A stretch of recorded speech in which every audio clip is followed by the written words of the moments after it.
Have you found that a certain temperament works better for software testing, Rupesh? Yes, I like in any engineering profession, even in software testing, I think being detail oriented, being good at communication with others, adaptive, and also being data oriented helps you to find more valuable bugs, and also understanding basically helps you to understand the software from the top to down and then find that quality bugs in the process. Okay. And in terms of skill, you think that there are certain skills which work better when you're in software testing? I think good communication skills, either in verbal or written, and then plus good analytical skills. These two things are critical, I think, to succeed in this job. You may not be a great programmer, which is okay, but these two things, analytical skills and I think good communication skills, both are great. Need to have. One.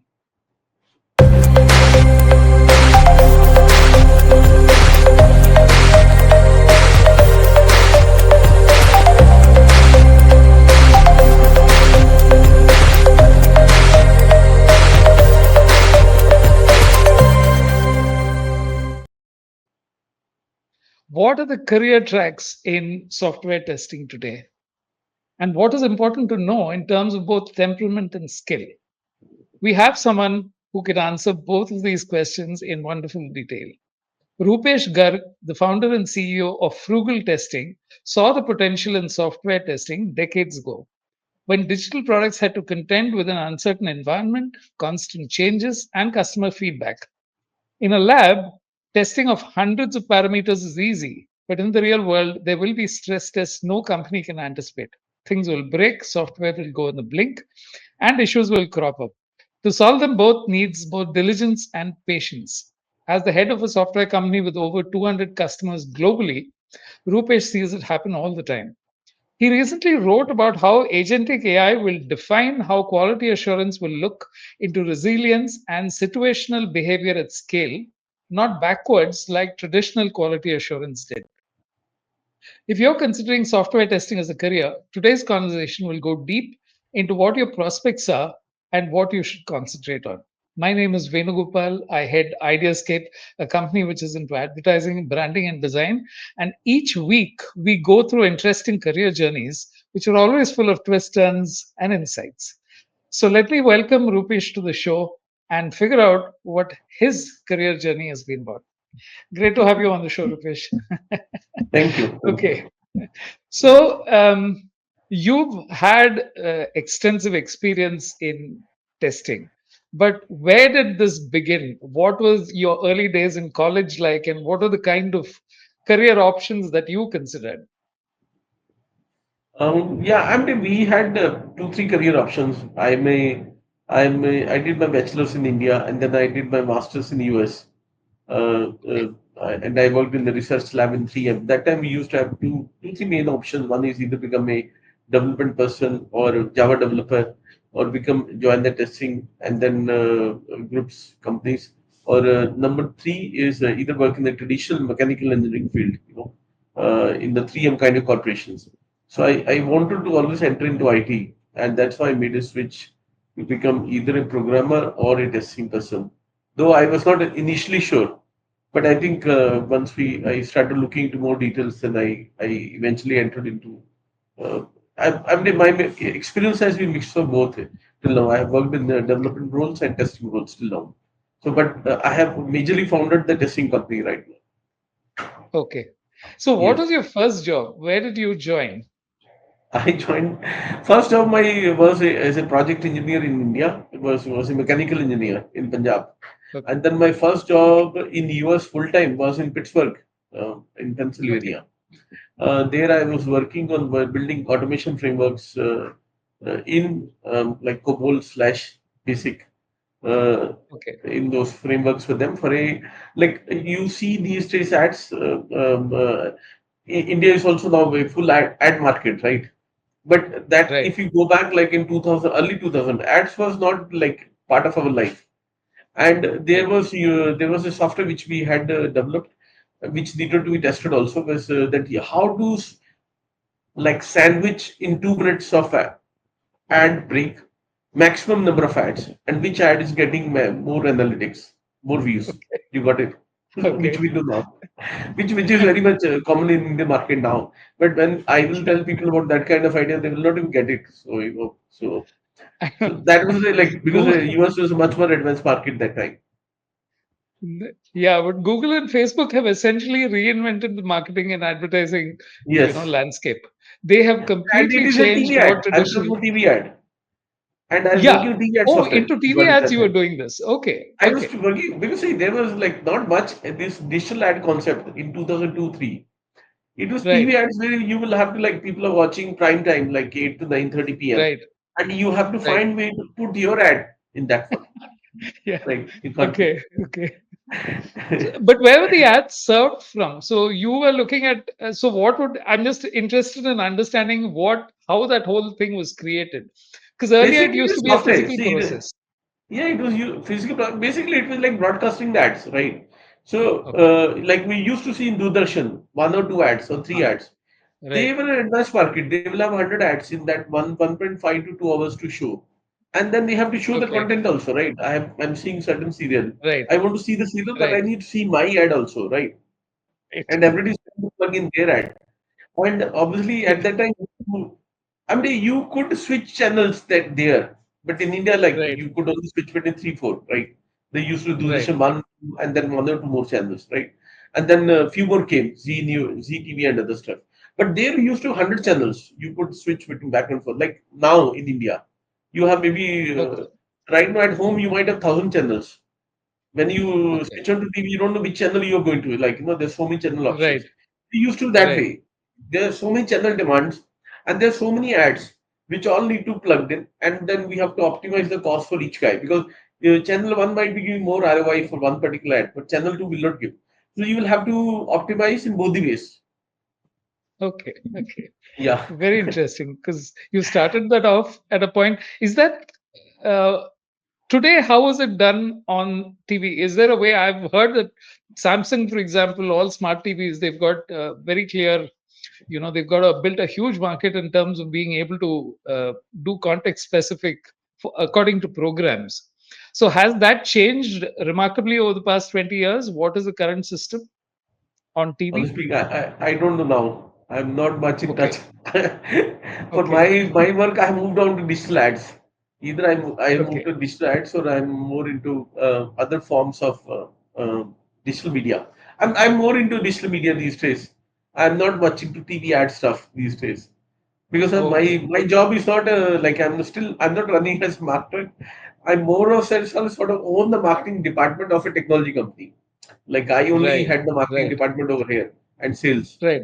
So I own from the technology company angle, but I'm not associated with GTV and other company. I don't know how they do. So Okay. now I Fair don't enough. know. It was just more out of professional interest because I come from advertising. I wanted to see if those, Okay. what are the kind of changes.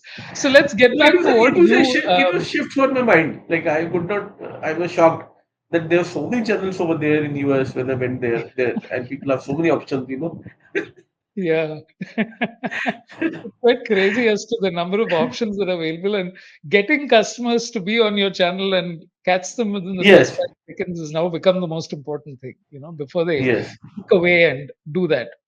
Okay, so continuing with your journey, when was it that you settled down to seeing the potential in software testing? Were there Yes. some, key moments or incidents which told you that, hey, this is what I'd like to do? Yeah, I've been on pretty much around the software testing or development lifecycle only, pretty much, in this field Okay, only. And I kept on working, and then eventually in like 2015 around, I had this idea that I want to build a product in the software testing plus the developers for both of them. And then I found that okay, maybe if this is the right place where I should own in. There's a decent potential in the market. And that's why okay, initially when we founded Frugal Testing, we founded it as a product company. But and then it was like purely a SaaS company, and then we said, okay, we want to build a SaaS solution for the testers and developers. And then, but eventually, after 3 4 years of effort, did not work out. So we pivoted into services model now. But that was the moment when I felt And initially, in both sense, testing roles are cool, and then they were paid quite well in US. So I was Right. always keen that no, there was not that. Honestly speaking, there was not that much of pressure as compared to our traditional manufacturing engineering jobs, which we used to. One of the, if I can be honest, one of the beautiful contrasts between manufacturing versus technology jobs that time in US used to be that you have to work either 6 days in production floor, but in technology company you have to work only 5 days. Okay. So there, So there was always the advantage of getting that this additional is day like a off. huge advantage of 20% savings, in your time. So Yeah. I always said, oh my Yeah. God, and obviously pays were much better. But time was Okay. also required was less, both ways. So let me ask you the most basic question of all. Why does software need to be tested? And what are the various things that you do depending on what software is being tested? Okay. I mean, software need to test it like any other machines or any devices, because it will have a lot of bugs. I don't know if you got to know, a few years back, Bank of Bangladesh was robbed sort of a digital theft sort of thing, and Okay. it was so that was one, like you can imagine, Bank of Bangladesh was having a lot of poor people's savings, and it was robbed digitally. Right. Okay, Right. not by in person. A lot Right. of robbery happen even these days additionally. So Exactly. It's software made it testing is much always easier always actually. useful. Yeah. Yes, it made it much easier Huh. for much more smarter people. So that kind of things are always needed. There is also one once NASA had one very serious bug which they did not detect. They felt the testing does not need to done, and hence they can immediately they can launch Oh. their missions into the orbit, but they could not do, and they had a huge failure. So eventually, in any field, if you look at healthcare, look at banking, look at space industry, look at investment banking, everywhere the testing is needed, no doubt. Number one. Number two, there are a lot of things through which you can do. You can do monkey testing, you can do edge cases testing, you can do load testing, you can do security testing. And normally people think like testing is a very easy job. According to me, it's not that easy because it Yes. requires you to sort of work as a architect come developer come project lead kind of thing. So it requires multiple skills to develop in you as a person. So many people do not sometimes understand that point. They think it's a very mundane job. It does require a lot of creativity, and it requires you to switch your perspective also constantly. Okay. Yeah, that's what So I give me think. a couple of instances when you have worked with, without disclosing the name of the company, a project that you worked on where there were unexpected security or load bearing or something issues which you had to diagnose. Precisely what you said.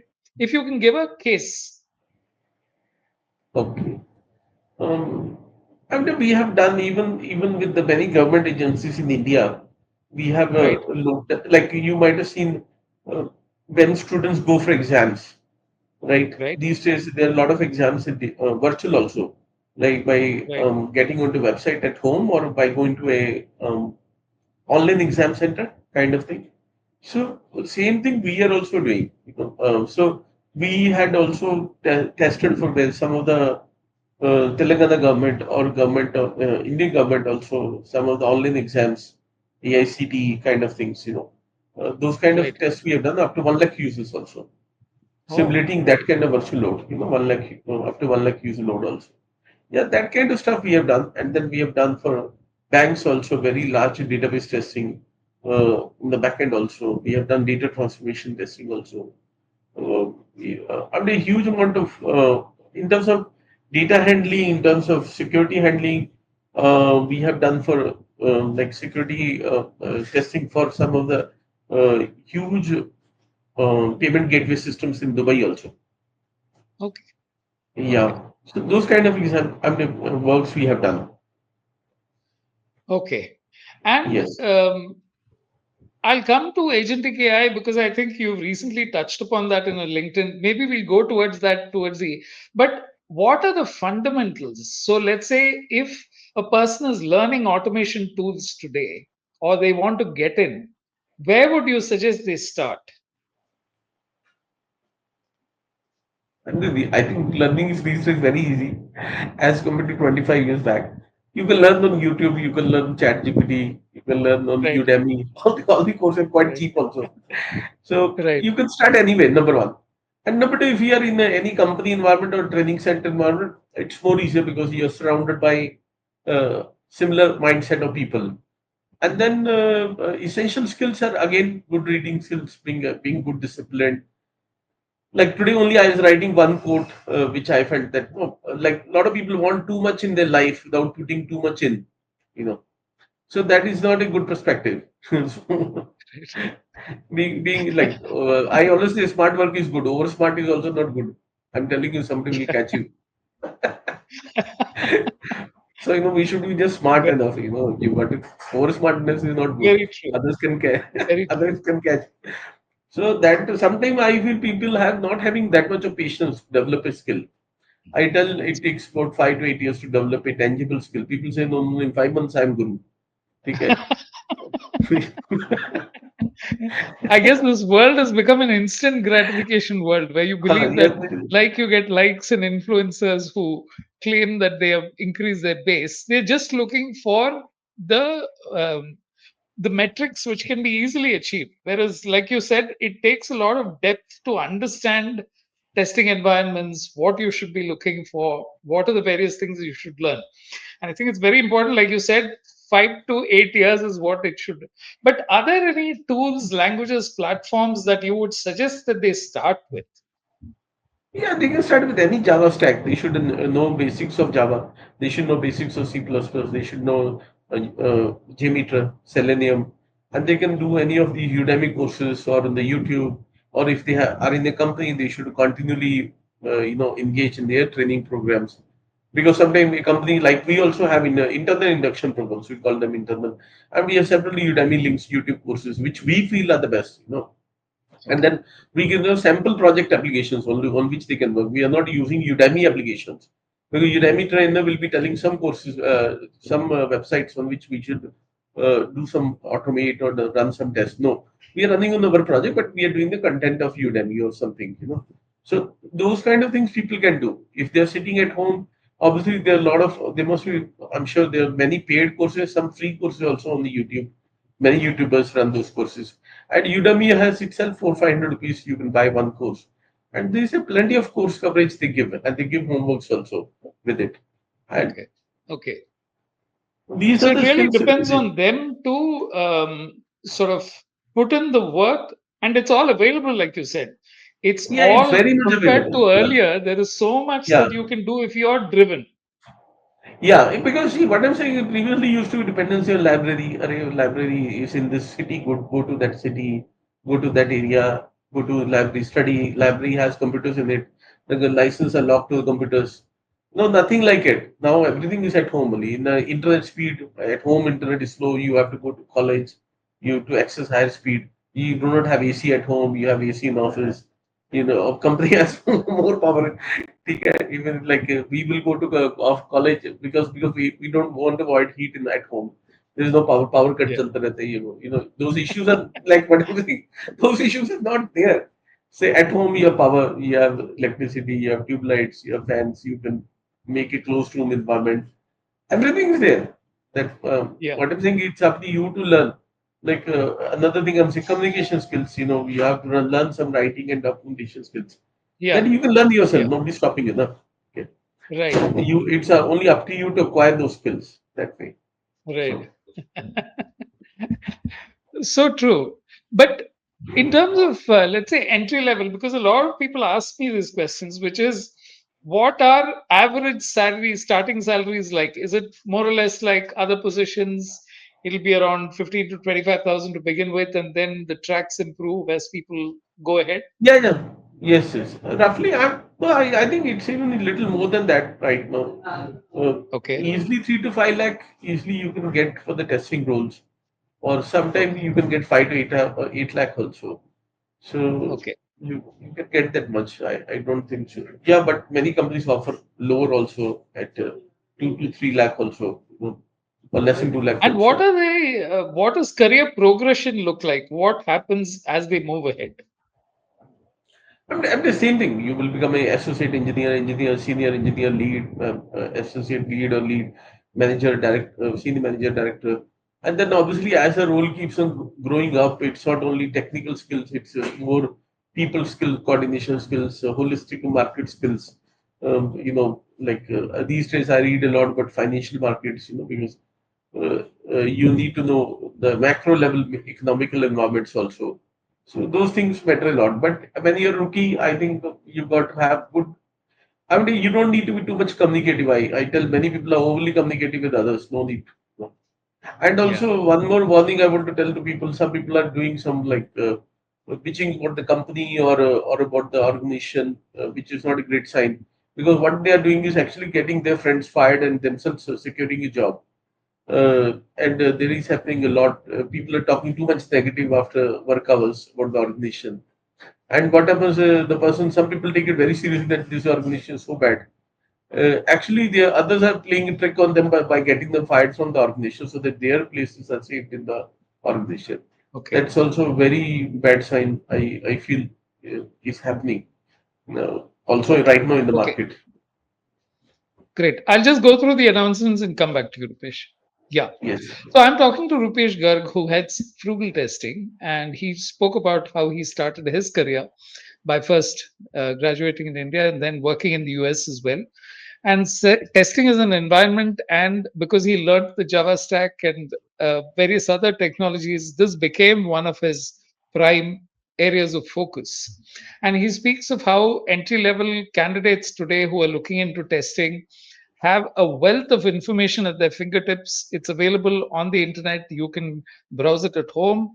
And he spoke about how frugal testing offers, tells their own employees which courses on Udemy can help them, and works out tests that are more, uh, you know, relevant in an Indian context. I think the marvelous part is how uh, the career tracks are roughly the same across professions because a lot of it is dependent on the individual. It depends on how interested you are, it depends on how fast you learn. And there is no way that in 5 and 6 months you can learn to master your job. He underlined the fact that it's a minimum of 5 to 8 years. Unless you put in the work, you show the results, there is no way that it can get ahead. So, if you like what you're listening to, please subscribe, share, and let people know about this podcast. And in the next segment, I'll be speaking to Rupesh about what are the uh, ways in which he identifies people who are likely to be good at testing, and what are the problems that he sees in the current environment, and how he thinks they can be addressed.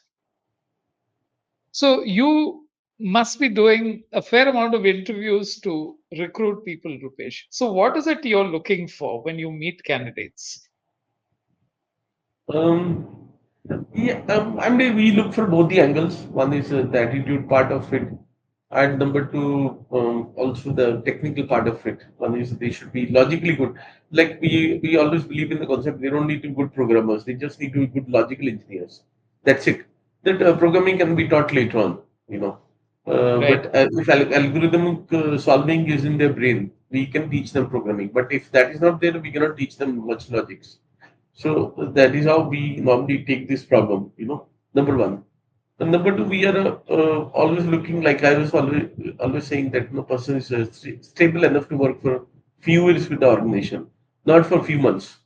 Those people we don't need over here because what we find that those people are a liability slash cost to the organization because eventually they have come, we have onboarded after 3 months of lengthy interview process. We have onboarded them for into the first 3 to 6 months of induction slash upskilling into the company.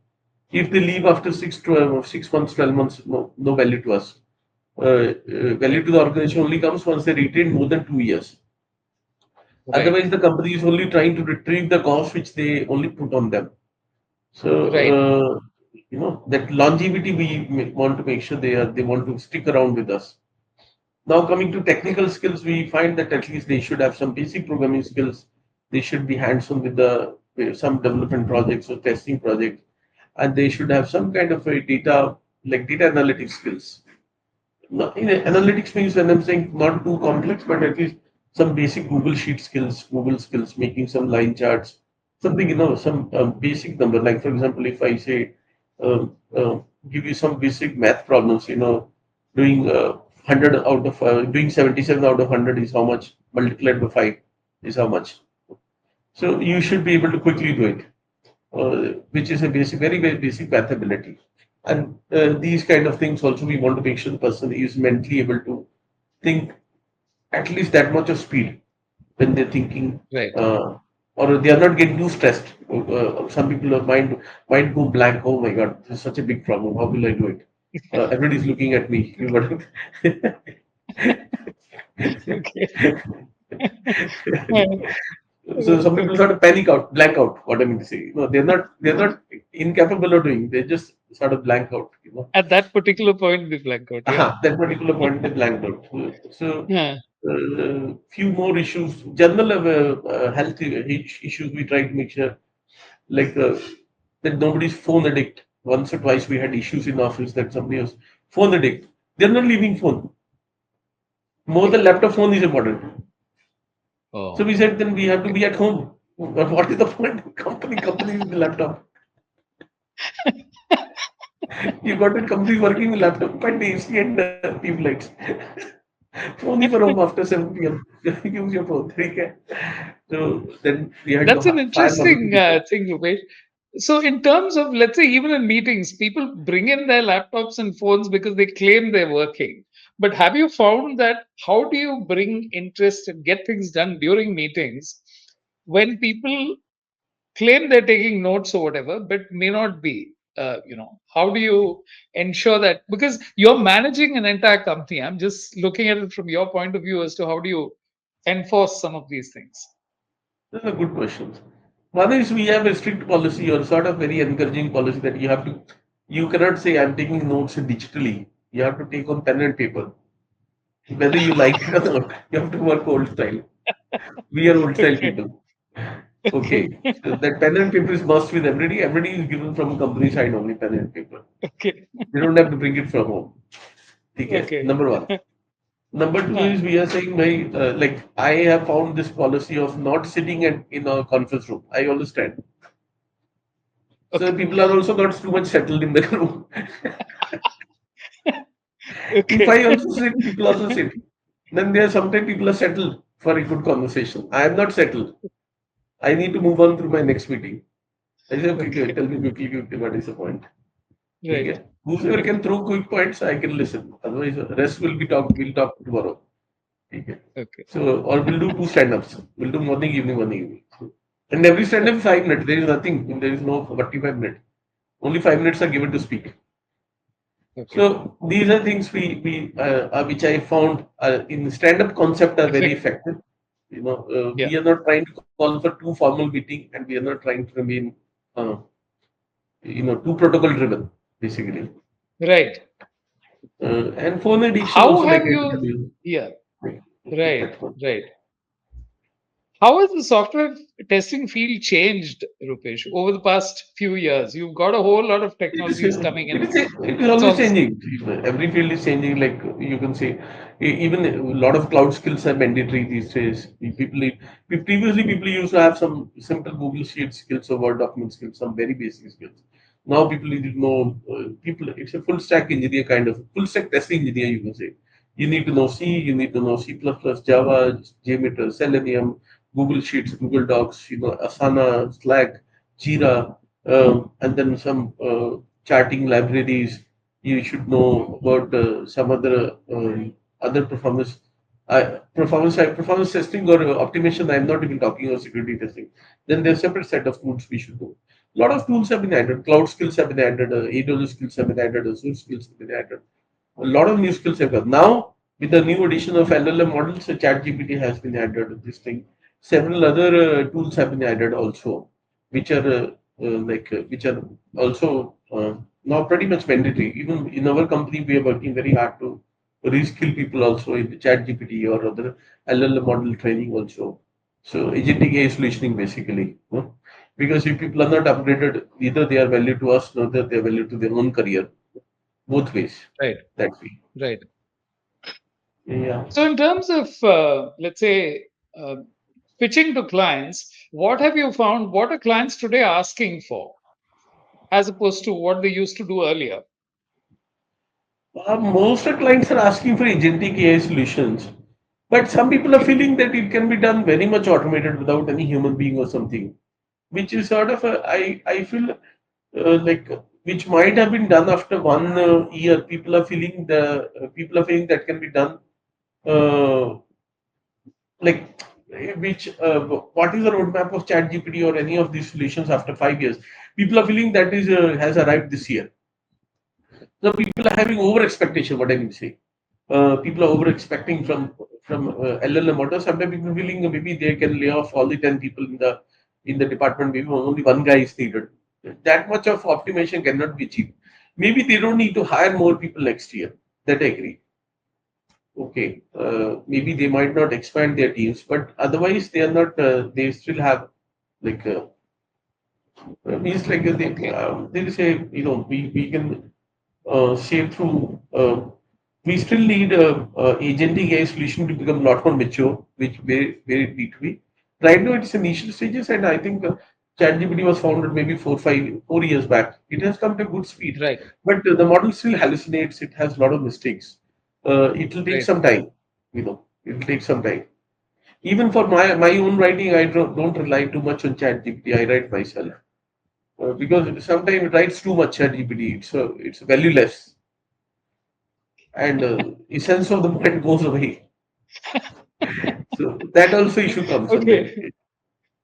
Okay. As an experienced person, you'll be able to catch hallucinations much faster.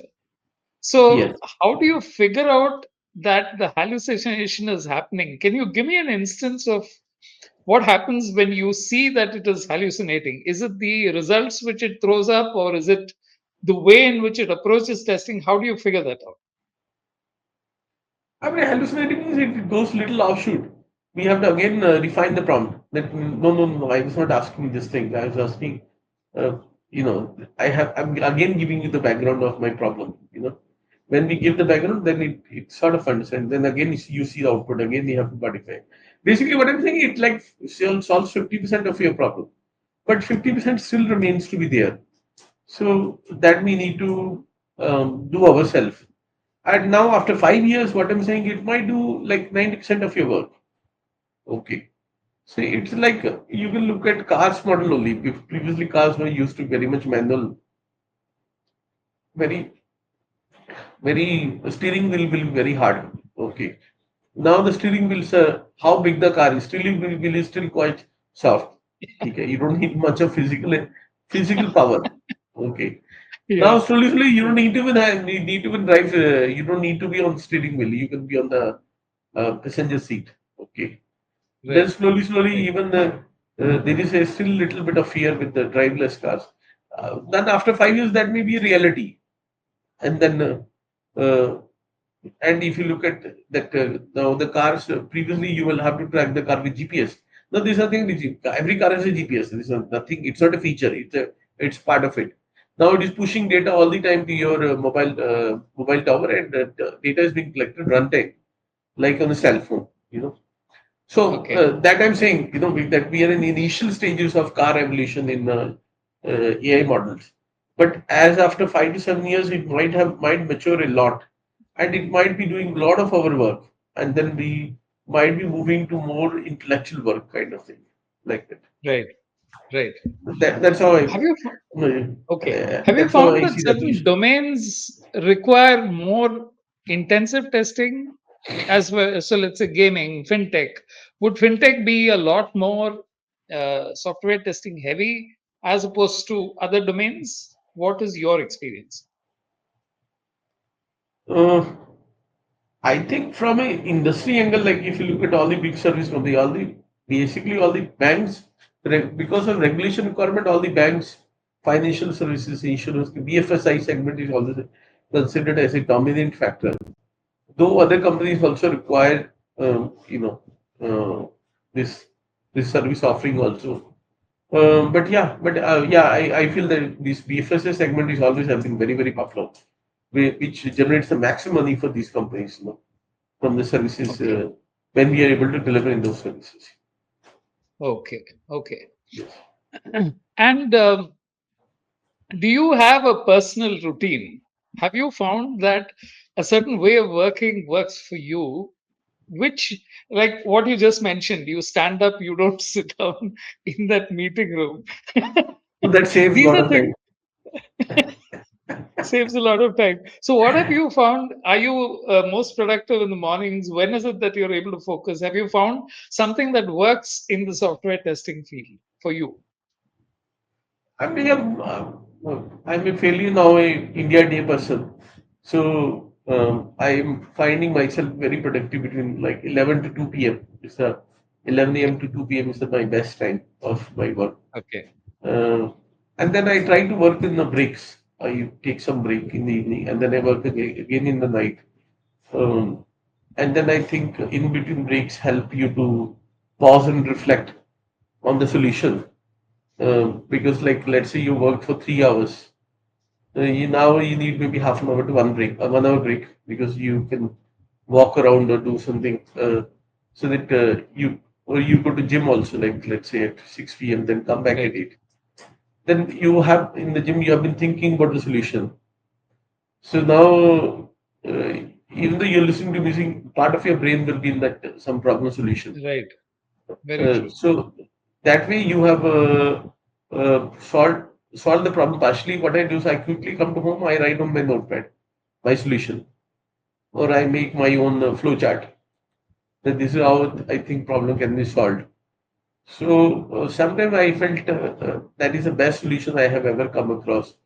Uh, so like not being very structured in my work hours, but being loose in my work hours.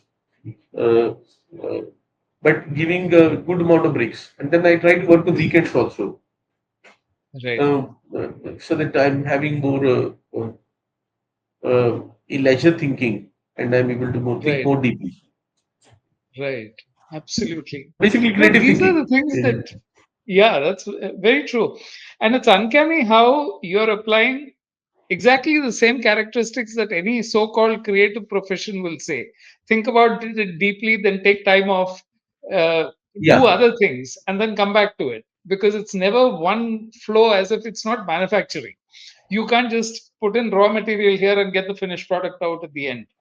You have to, Yeah. Yes. scale.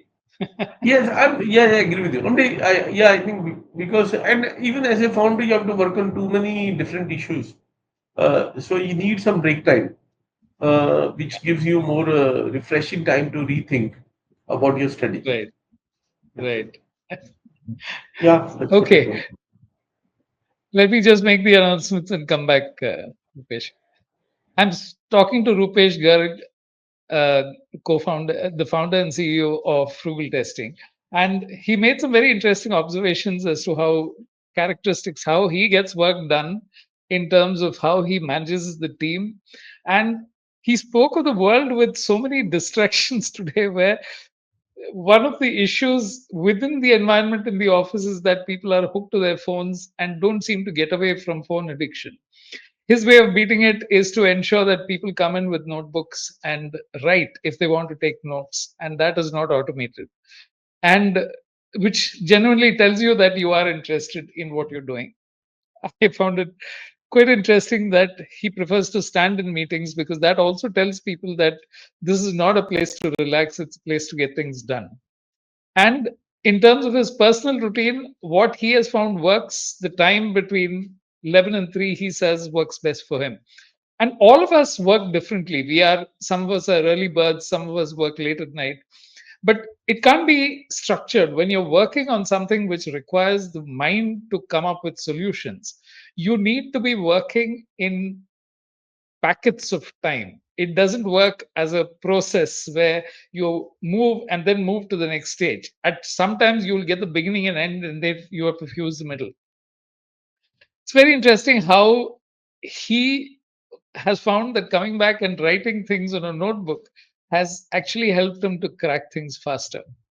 In the final segment, we'll talk about how changes in AI are changes in because of the presence of AI, agentic AI. How will software testing itself change, and what he sees as the runway for the future? If you like what you're listening to, please share, subscribe, and let your friends know. So, you recently wrote about agentic AI and you spoke about how companies like Infosys have already deployed a whole lot of people.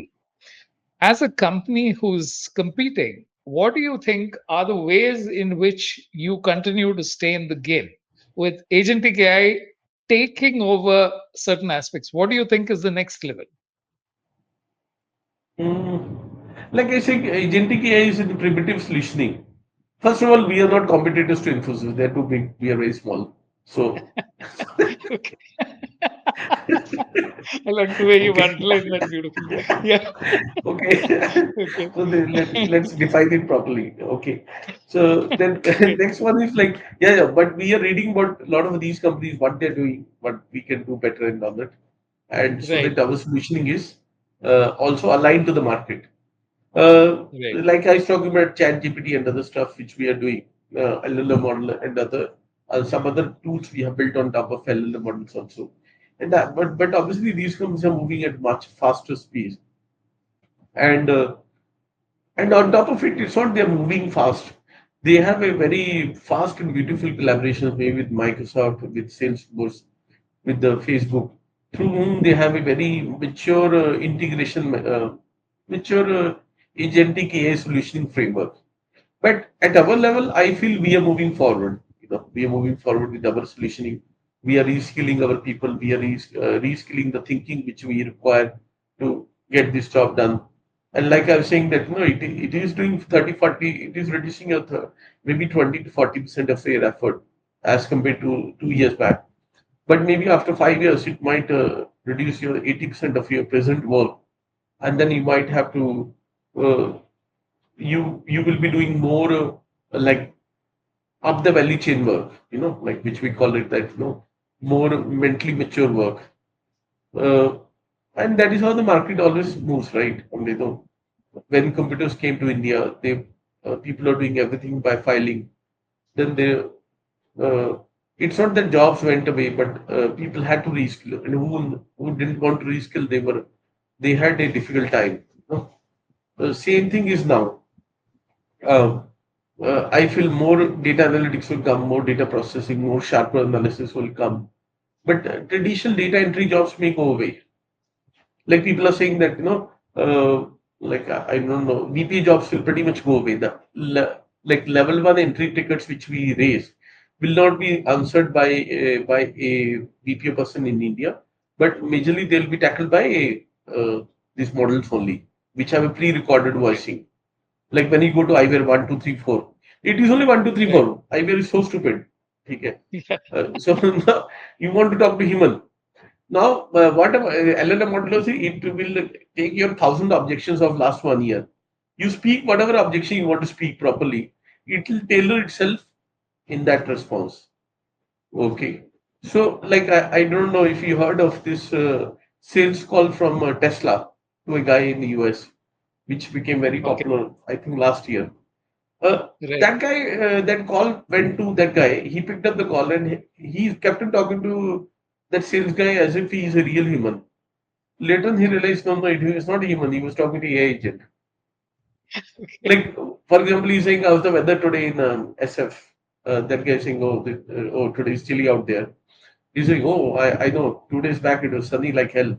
And I just burned my skin walking down the street. Okay. Now, that thing will not be said by human, by a robot, right? But it was robot. Right. Oh. Okay. Because Okay. it had information of 2 days back weather and it joined the sentences in that manner, like a human brain. Okay. So those initial customer support responses, like we write those standard emails, support at the rate of makemytrip.com, this thing, that thing. That also might go like you're writing maybe, let's say, 10 lakh emails this email ID is getting per year. And Right. there are 5,000 type of objections which people normally have. You will train to your human being. You will hire like a customer support executive, they'll write. But in this case, you will not, you will train to your AI model, what I mean to say. Right. That model will like, and maybe that model has already written 80% of your only the last 20%, your human will verify before sending out. So that is the one thing which I feel is a very deadly solution of agentic AI solution, and it can be dangerous also. It might take a lot of jobs also. We'll have to see. Hmm. You know, Hmm. or if people might need to reskill. Companies may become very aggressive and to lay off people like Amazon is doing. A lot of other companies are doing, even tier one companies. But I mean, the premium technology, Magnificent Seven, these companies are laying off people. Uh, Only hiring very good AI engineers, not other regular guys. They're not hiring them. Hmm. That's true. That is getting to be uh, You a feel question on why you called it frugal testing. You felt that okay. is almost like a benefit and not just a feature. Yeah.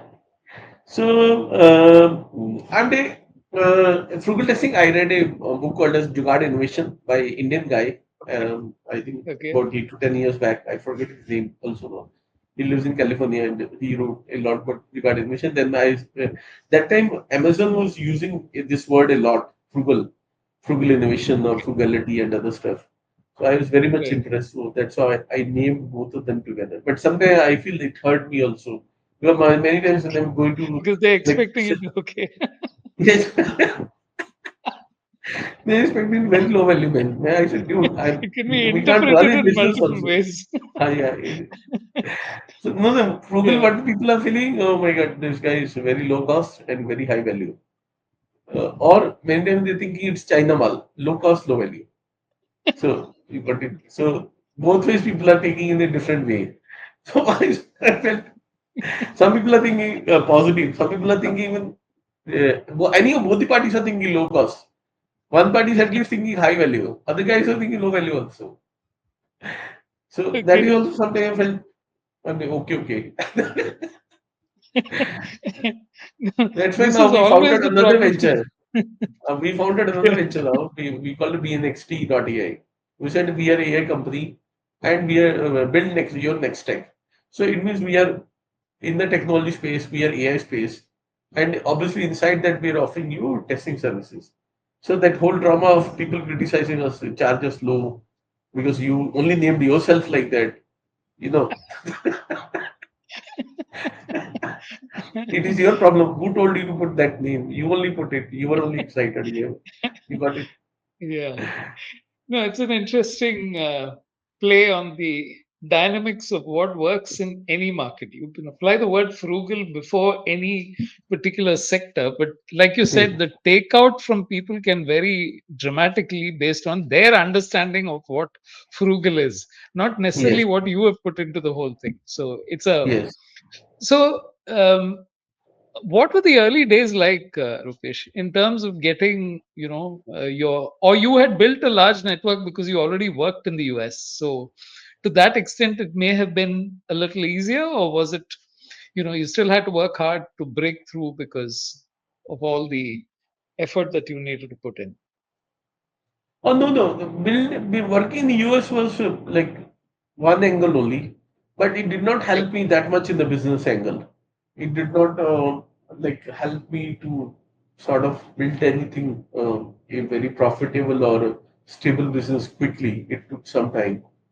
I mean, it is still growing only and learning only. Uh, but yeah, there were a lot of like valleys of death on the way. Uh, which any organization goes through when they feel they might be shut down very soon. You know, so those issues were there where there was a lot of pressure of survival. Only thing I felt my diversified experience helped to remain, keep on taking more pressure. Number one. Number two, also diversified experience was not was helping me to react in a more mature way because I have worked with a lot of people, a lot of countries. I've done both, so that gave me maturity. I worked in India, US, UK. uh, uh, Canada, by going living there. I'm to say, virtually from here we are already working now with in 200 clients in maybe 10 countries. But I have lived over there and I have seen many type of people, type of companies, Right. like variety Right. of work, sort of thing, consulting work, sort of thing. That helped me, but that did not get me business.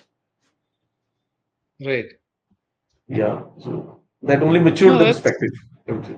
it's so true because people assume that job skills are only knowing the job is only one part of it, but all your exposure of dealing with people and cultures which are so different or working ways, there could be small variations, but that's important to know.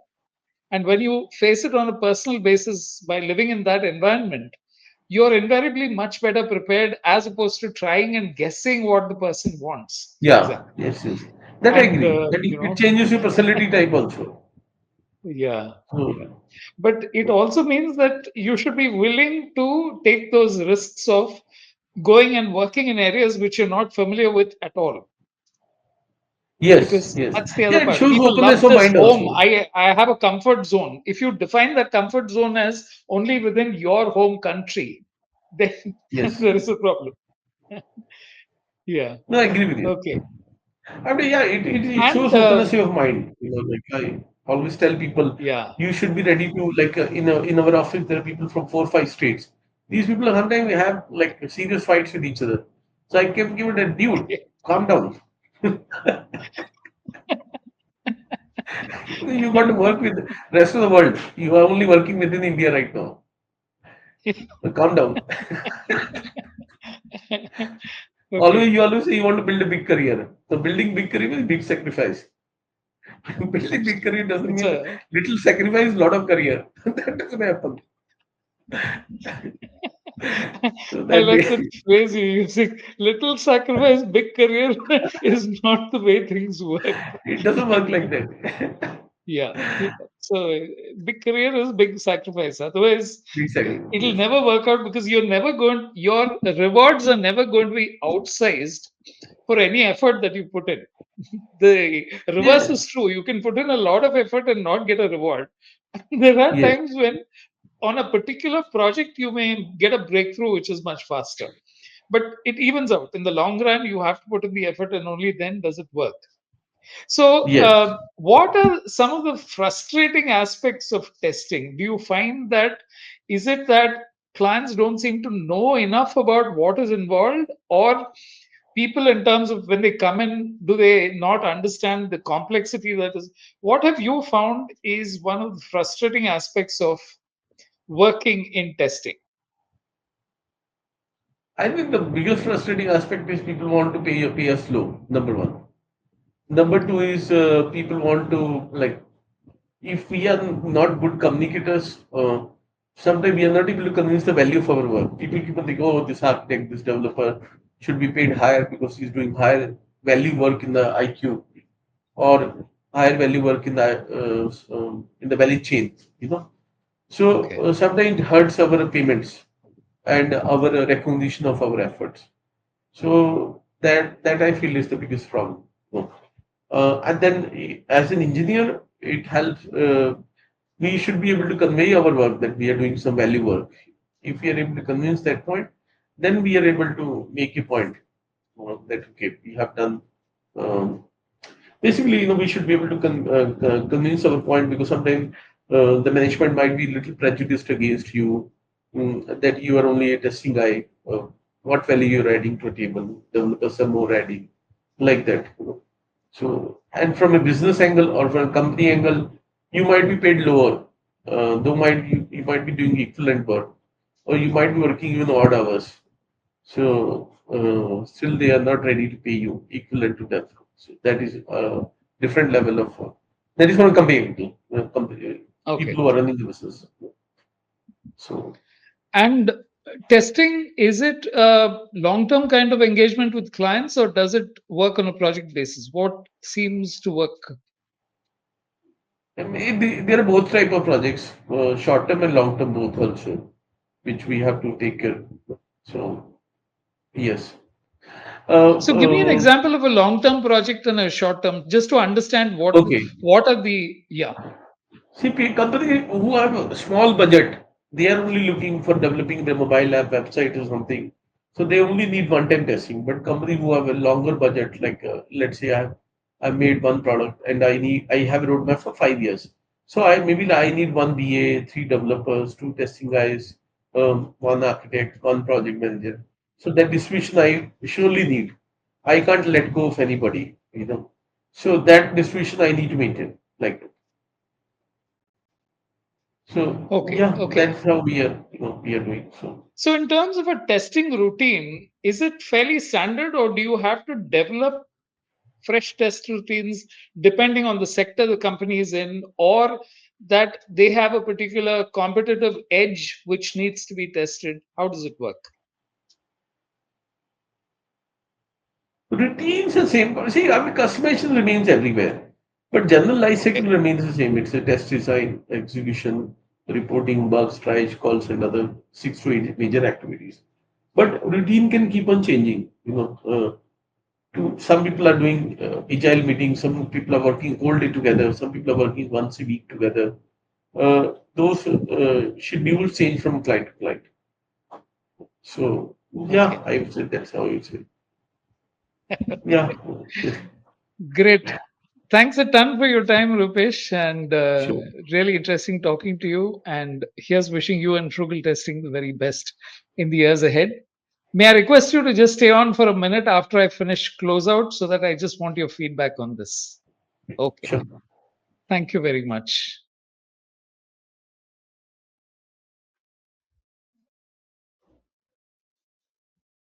I spoke to Rupesh Garg and he told me about what life in software testing is like and a career. Uh, Please share, subscribe, and next time we'll be back with another guest, another career. Until then, keep watching.